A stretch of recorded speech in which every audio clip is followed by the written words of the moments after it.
Bismillahirrahmanirrahim. Assalamualaikum warahmatullahi wabarakatuh. Perkenalkan, nama saya Lilis Trisnawati, NIM 18051001. Di sini saya akan menjelaskan tentang glikolisis. Yang pertama, pengertian glikolisis, di mana glikolisis ini berasal dari kata glukosa dan lisis atau pemecahan. Adalah serangkaian reaksi biokimia di mana glukosa dioksidasi menjadi molekul asam pirufat. Yang berikutnya, pencernaan karbohidrat, di mana karbohidrat atau sakarida atau gula sebagai sumber energi yang masuk ke dalam tubuh dalam bentuk senyawa kompleks seperti disakarida atau maltosa dan laktosa, dan polimer fatty atau amilosa dan amilopektin. Agar dapat digunakan oleh tubuh untuk menghasilkan energi, senyawa karbohidrat yang diserap dari dinding saluran pencernaan harus dipotong menjadi senyawa gula sederhana yang disebut monosakarida. Adapun tahap glikolisis, di mana glikolisis secara harfiah ini berarti pemecahan glukosa atau dekomposisi. Melalui proses ini, satu molekul glukosa sepenuhnya dipecah untuk menghasilkan 2 molekul asam pirufat, 2 molekul ATP, dan 2 NADH. Tahap yang pertama, fosforilasi glukosa, di mana tahap pertama ini adalah fosforilasi glukosa atau penambahan gugus fosfat. Reaksi ini dimungkinkan oleh heksokinase enzim yang memisahkan satu kelompok fosfat dari ATP dan menambahkannya ke glukosa, kemudian mengubahnya menjadi glukosa 6-fosfat. Tahap yang kedua, produksi fruktosa 6-fosfat. Pada tahap kedua ini, kerjanya pada produk dari tahap sebelumnya, glukosa 6-fosfat, dan berubah menjadi fruktosa 6-fosfat yang merupakan isomernya, di mana isomer ini adalah molekul yang berbeda dengan rumus molekul yang sama tetapi susunan berbeda dari atom. Tahap yang ketiga, produksi fruktosa 1,6 difosfat. Pada tahap ini, fruktosa isomer 6-fosfat diubah menjadi fruktosa 1,6 difosfat dengan menambahkan kelompok fosfat. Kemudian tahap yang keempat, pemecahan fruktosa 1,6 difosfat, di mana pada tahap keempat ini, adolase enzim membawa pemisahan fruktosa 1,6 difosfat menjadi 2 molekul gula yang berbeda, yang keduanya isomer satu sama lain. Tahap yang kelima, interkonversi 2 glukosa. Fosfat dihidroksiatos adalah molekul hidup pendek. Secepat itu dibuat, itu akan diubah menjadi fosfat gliseraldehida oleh enzim yang disebut fosfat triose.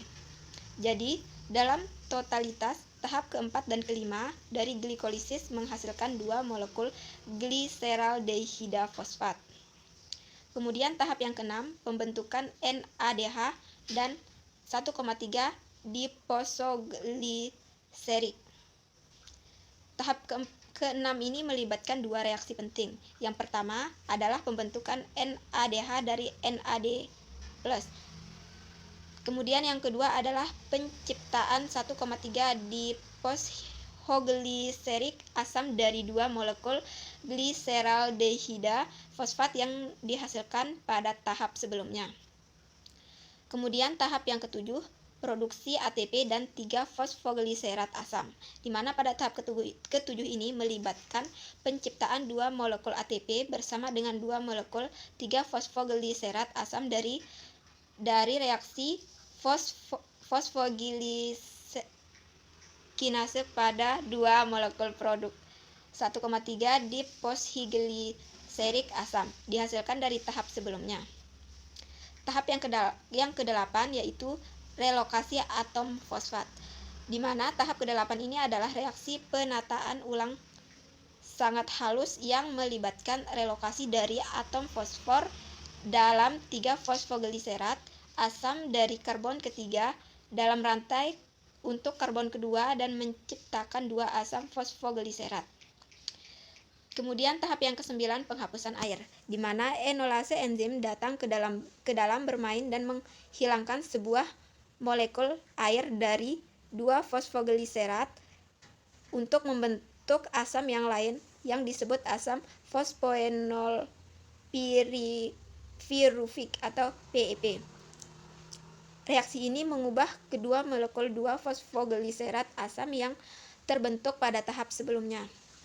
Kemudian yang terakhir, tahap yang ke-10, pembentukan piruvat asam dan ATP, di mana pada tahap ini melibatkan penciptaan 2 molekul ATP bersama dengan 2 molekul asam piruvat dari reaksi kinase piruvat enzim pada 2 molekul asam fosfoenol piruvik dihasilkan pada tahap sebelumnya. Yang berikutnya, proses reaksi glikolisis atau respirasi aerob. Di mana proses reaksi glikolisis atau respirasi aerob ini, tahap pertama secara aerob cukup oksigen yang berlangsung dalam mitokondria. Dan 2 rangkaian reaksi, yaitu rangkaian 1 atau pelepasan energi dan rangkaian 2 atau membutuhkan oksigen, dengan uraian sebagai berikut. Rangkaian 1 ini adalah reaksi glikolisis atau pelepasan energi yang berlangsung di dalam sitoplasma atau dalam kondisi anaerob, yaitu diawali dari reaksi penguraian molekul glukosa menjadi glukosa 6-fosfat yang membutuhkan -1 energi dari ATP dan melepas 1P. Yang terakhir, rangkaian 2, di mana rangkaian 2 reaksi glikolisis atau membutuhkan oksigen berlangsung di dalam mitokondria atau dalam kondisi awal molekul fosfogliseraldehid yang mengalami reaksi fosforilasi atau penambahan gugus fosfat, dan dalam waktu yang bersamaan juga terjadi reaksi dehidrogenasi atau pelepasan atom H yang ditangkap oleh akseptor hidrogen, yaitu koenzim NAD. Sekian dan terima kasih, lebih kurangnya saya mohon maaf. Wabillahi taufiq wal hidayah. Wassalamualaikum warahmatullahi wabarakatuh.